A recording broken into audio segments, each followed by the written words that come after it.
आज का टॉपिक है अलजेब्रिक एक्सप्रेशन क्लास 7 का मैथ्स का। बुक है आर.एस. अग्रवाल और एक्सरसाइज है 6A। लेकिन उससे पहले कुछ वर्ड्स समझ लेते हैं कि इन सबको कहते क्या हैं। ठीक है, तो एक वर्ड होता है कांस्टेंट, CONS कांस्टेंट, और दूसरा वर्ड होता है वेरिएबल्स। हम लोग जो भी अलजेब्रिक एक्सप्रेशन यूज़ करते हैं, जो इक्वेशन यूज़ करते हैं, उसमें अक्सर आपने देखा होगा कैसे दिया रहता है 5x² + 2x - 1। तो इसमें जो x होता है उसकी कोई वैल्यू निश्चित नहीं रहती है। न्यूमेरिकल फॉर्म में, नंबर्स फॉर्म में x की वैल्यू निश्चित नहीं रहती है, तो उसलिए वो 1 भी हो सकता है, 2 भी हो सकता है x की वैल्यू, इसलिए उसको वेरिएबल्स बोलते हैं। x, y, z कोई भी एक्सप्रेशन रखा जाए बट वो नंबर ना हो, तो उसकी जो लेकिन वैल्यू होती है वो हमें इक्वेशन में निकालनी पड़ती है। तो वो जो x होता है वो कुछ भी हो सकता है, इसलिए उसको वेरिएबल्स बोलते हैं। और कांस्टेंट क्या होता है, कोई भी नंबर जो पता है कि 1 लिखा है तो उसकी वैल्यू 1 ही होनी है, 2 है तो 2 की वैल्यू जो है वो 2 ही होनी है। अब जो है कुछ इक्वेशंस के नाम समझ लेते हैं। एक होता है मोनो, ठीक है, मोनोमियल्स है। सेकंड है बाइनॉमिनल्स है, बाइनॉमिनल्स है। तीसरा है ट्राइनॉमिनल्स, नॉमिनल्स, ठीक है। चौथा है क्वाड्रीनॉमिनल्स। इसका क्या मतलब है? इसका ये मतलब है कि किसी भी क्वेश्चन में जितने एक्सप्रेशंस यूज़ किए गए हैं उस हिसाब से उसका नाम मोनोनॉमिनल्स, ठीक है, बायोनॉमिनल्स ये होता है। अब क्या है, जैसे मान लीजिए केवल इक्वेशन नहीं है, पूरा केवल ऐसे दिया है 5x है, उसको जोड़ना है, मान लीजिए 2x के साथ जोड़ना है, या 2x² है। ये सब क्या है, ये सिंगल है, ये कोई इक्वेशन नहीं है, सिंगल, तो ये मोनोनॉमिनल्स है। बाइनॉमिनल्स में क्या होता है, जैसे मान लीजिए लिख लिया 2x + 3 या 2x + 2, ठीक है, या फिर x² + 2x। ये सब क्या है, इसमें दो जो है अलजेब्रिक एक्सप्रेशंस हैं, तो ये क्या हो गया, बाइनॉमिनल्स हो गया। जिसमें 3 होंगे, जैसे मान लीजिए 3x² + 2xy + 1, इसमें 3 है, ठीक है, तो ये ट्राइनॉमिनल हो गया। अब जिसमें मान लीजिए 3x³ + 2x² + 4x + 1, अब ये क्या है, 4 हो गया। तो इस तरीके से। और पॉली का 5th होता है, पॉली मतलब जिसमें बहुत ज़्यादा, जिसमें कुछ भी हो सकता है, ठीक है, नॉमिनल्स, ठीक है। वो क्या है, इससे भी ज़्यादा होंगे तो वो पॉली में चला जाएगा। मान लीजिए इसी के आगे कुछ और भी जुड़ गया, 2xy भी जुड़ गया, तो वो पॉलीनॉमिनल्स हो गया, ठीक है। अब आते हैं एडिशन पे, इसको जोड़ना कैसे होता है। तो सबसे पहले इसका एडिशन का एक रूल होता है कि जिसके ये जो वेरिएबल्स हैं ये सेम होने चाहिए, तो ही वो इक्वेशन जुड़ पाएगी, अदरवाइज नहीं जुड़ पाएगी। वो जो है एडिशन इसमें हो पाएगा अलजेब्रा में। तो यहाँ पे कह रहा है 5x को 7x के साथ जोड़ें और -6x को जोड़ें। तो चूंकि हम जहाँ पे कुछ नहीं लिखा होता वहाँ पे प्लस मानते हैं, और जहाँ पे माइनस दिया तो वहाँ पे माइनस, तो हमें यहाँ पे तो घटाना ही पड़ेगा। तो 7 5 12 हो गया प्लस के साइन के साथ, 7 5 12 में से 6 घट गया, तो ये हो गया 6x। अब साइन कौन सा है, बड़ा वाला, यानी कि 12x वाला साइन। ये जो है 7 और 5 जोड़ के क्या हुआ, 12x ना। उसमें से ये प्लस का साइन के साथ ही आएगा, प्लस के 12x के साथ में ये वाला माइनस का 6 हो गया, तो प्लस के साइन के साथ में 6x। तो ये हो गया आंसर। सेकंड क्वेश्चन है 3/5, ये x है। अच्छा, ये बीच में अगर x लिखा होता है तो इसको ऊपर ही माना जाता है, ठीक है, प्लस 2x/3 -4x/5, ठीक है।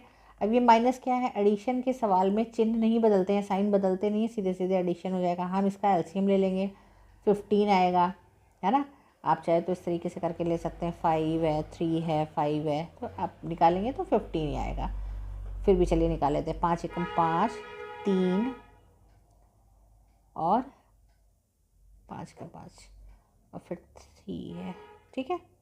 इस तरीके से निकाला जाता है जब तक एक एक ना आ जाए। तो 5 × 3 15 आया, 5 का इसमें भाग किया गया 3 आया, और 3 का इसमें मल्टीप्लाई किया गया, कितना आया 9x।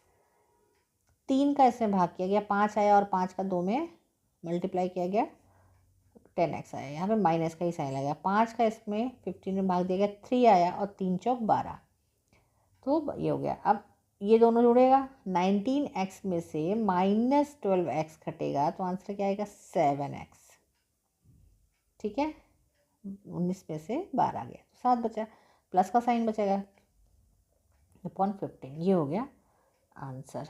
ठीक है, इसमें है a² b, ये है तो हम लिख लेते हैं पहले 5a² b, प्लस प्लस वाले एक साथ लिख देते हैं, प्लस का 7a²। सबसे पहले इसके जो एक्सप्रेशन है वो सेम है, ठीक है, वेरिएबल्स सेम है इसलिए जुड़ रह जाएगा, -8a² b।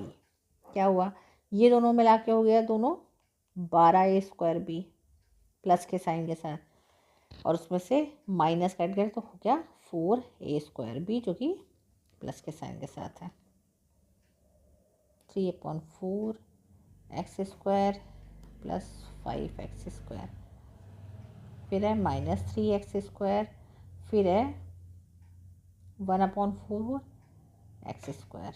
क्या होगा, इसके नीचे तो 1 मान के क्या आएगा 4 आएगा, 4 एकम 4 यानी 1, यानी कि 3a², 3x², एक का इसमें 3x² मल्टीप्लाई किया, प्लस भाग किया 4, आंसर आया 4 5 20, 20x², माइनस का साइन 1 से 4 में भाग दिया 4 3 12x², और ये माइनस का 4 एकम 4 और ये x²। ठीक है, क्या हुआ, प्लस का प्लस 23x² में से एक इसको उसको जोड़ देंगे, ये जुड़ेगा ना, माइनस का होगा तो प्लस, प्लस माइनस साइन का आएगा तो क्या होगा, ये हो जाएगा 13x², माइनस का 13x² और प्लस का 23x², कितना आएगा, प्लस का 10x² आएगा, और अपॉन 4, 2 दूना 4, 2 पंचे 10, आंसर आया 5x²/2, 5x²/2। 4 कहाँ से आया, 4 ये वाला। ठीक है, अभी ये वाली क्वेश्चन जोड़नी है, तो x -3y प्लस 4z, इसमें सारे एक्सप्रेशन एक के नीचे एक सेम होने चाहिए। ये y का है, प्लस के साइन का साथ है तो इसके साथ हम यहाँ पे y लिख देंगे। ये माइनस का 2x है तो उसको हम आगे लिख लेंगे क्योंकि x के नीचे x है। फिर ठीक है, फिर है माइनस का 8z plus 5x plus 5x, minus का 2y और माइनस का 3z। ठीक है, प्लस के 5x से में ये जुड़ा तो 6x हो गया प्लस का, और माइनस का 2x हो गया तो ये हो गया 4x प्लस का, मतलब 5 और एक ये 6 में से ये माइनस हुआ 2 4 बचा, और प्लस का साइन क्योंकि 5 और एक ये मिला के ये वाला x मिला के प्लस का साइन होगा। -3y और -2y जुड़ जाएगा, -5 आएगा, और -5y से एक y जाएगा तो माइनस का 4y घटेगा पर साइन बढ़ेगा। 8 3 11, माइनस का 11 और 4, तो माइनस का 11 में से 4 गया तो 7z, ये हो गया answer, plus 4x -4y -7z। Next question है 2x² -3y², 5x² प्लस का 6y², माइनस का 3x² माइनस का 4y²। क्या होगा, 5 2 7 में से 3 गया यानी कि 4x², वो भी प्लस के साइन के साथ, और माइनस 7, 4 3 7 हुआ ना, 7 का माइनस का है -7² और माइनस वो प्लस का 6y² घटेगा तो 1y² बचेगा, वो भी -7। क्यों, क्योंकि ये 4 और ये 3 जुड़ के माइनस का 7y² बनता है, जिसमें से 6y² घटाने पे 1y² होगा, तो ये हो गया आंसर।